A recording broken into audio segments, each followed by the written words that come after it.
I'm Michaela Chester for NCAA Digital, and in this segment, Dave Shoji, the former head coach of Hawaii Volleyball, builds his ultimate dream player. Here's how it works. I gave Coach Shoji 11 categories, and he picks one player from every one from his entire career at Hawaii. Shoji was the head coach for over 40 years, so this should be fun. The quarterback is an easy one, Robin Amo. She was a three-time Olympian. And a current coach of the Wahine volleyball team. So that was pretty easy. I got to put a sidelight into there, but Kanoe Kamanao was another one that she probably holds all the records for setting.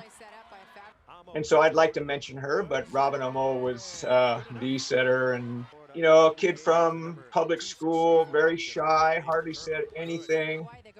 But she had sweet hands, and how smart I was as a coach. I tried to make into her hitter first, and so she hit for half a season, and then I realized my mistake. So Robin Amo. We've had some amazing middle blockers. I have to say Angelica Ljungqvist would probably head the list, but again, Suzanne Agee, who played in the 82 and 83 championship games, holds just about every single record, block solos and block assists, and so I have to mention her.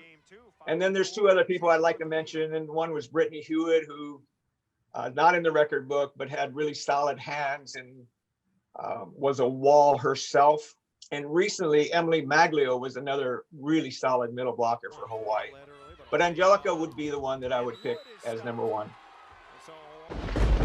The captain would be a woman named Tita Ohuna, who played on the 82 and 83 teams, and just an all-around player, another all-around, could do everything, never came out of the game, could set, hit, block, pass.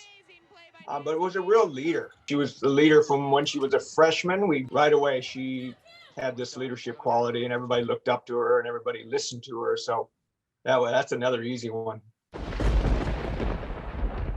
Another difficult one, because there are a lot of players that had a lot of energy for Hawaii. And, I'm going to mention Dietrich Collins because she was such a great player, three-time All-American, Broderick Award winner. And so she didn't really fit into the other categories. I mean, she was a great blocker, so I should have mentioned her in the blocking, but she could fire up the team just with a kill, and she'd turn around and jump and just get everybody fired up. And so she was an amazing player with a lot of energy. I'd also like to mention Cheryl Grimm, 5'4" on the 79 championship team, fiery player, all-around athlete, just could get everybody going. So I have to mention Cheryl Grimm. Liz Kaihui, local player. She is the first player that we gave a scholarship to as a back row player. Libero had just come into play when she came out of high school, and so she holds just about every dig record in Hawaii's books. She's an amazing player. In high school, she was a great hitter, but we thought she'd be a great back row player, and she turned out to be really good. Who I picked was a player who got 11 aces in one match and helped us beat Washington, University of Washington, in a 5-game match. But that's Amber Kaufman. She played middle for us, so she did serve and then come out of the game. But when she got it going, it was a pretty lethal weapon. And like I said, she holds that record of most aces in a match, and that would be 11. So that's quite a big number. So Amber Kaufman. And I'd maybe like to mention more recently Noreen Yosia, who had another jump serve that was just lethal and kept the other team off balance. She's not in the record books, but she had a great serve too. Terminator is also an easy one. Kim Willoughby holds just about every offensive record in the Wahine annals, and so she was an amazing player. We found her out of Napoleonville, Louisiana.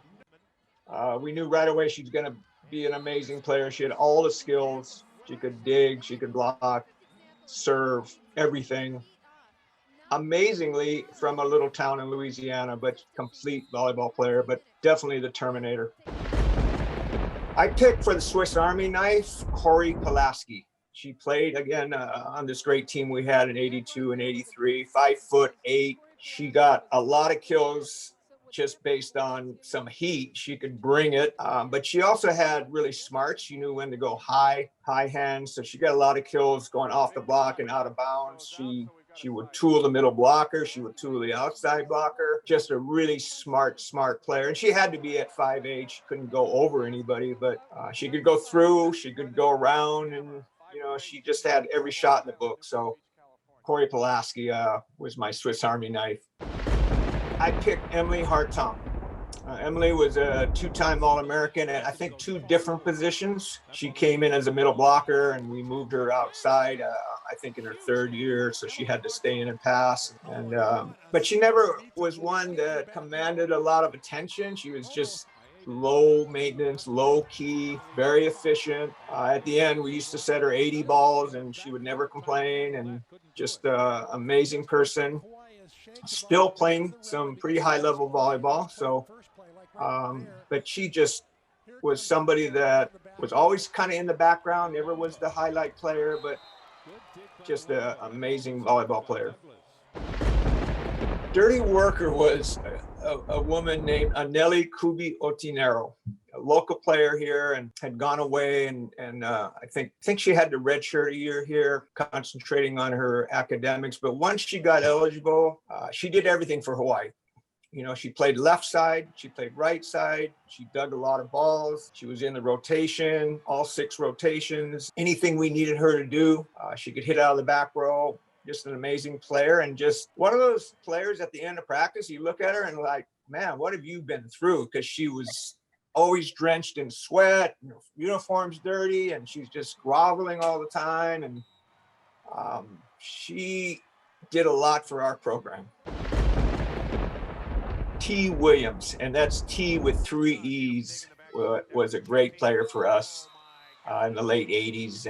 And she actually probably holds the record for a number of kills in a match, a 5-game match. I think she had 40 something, but every time we needed a side out or we needed to score on a point, the ball was going to go to T. She's another one that played middle for us 1 year, and then we switched her to the outside, but she ended up swinging at a lot of balls. And when we really needed something, it was going to go to her, and everybody in the gym knew it, but she could come through. She could go over, around, through, shots, everything. So I would say she was the most clutch hitter we ever had.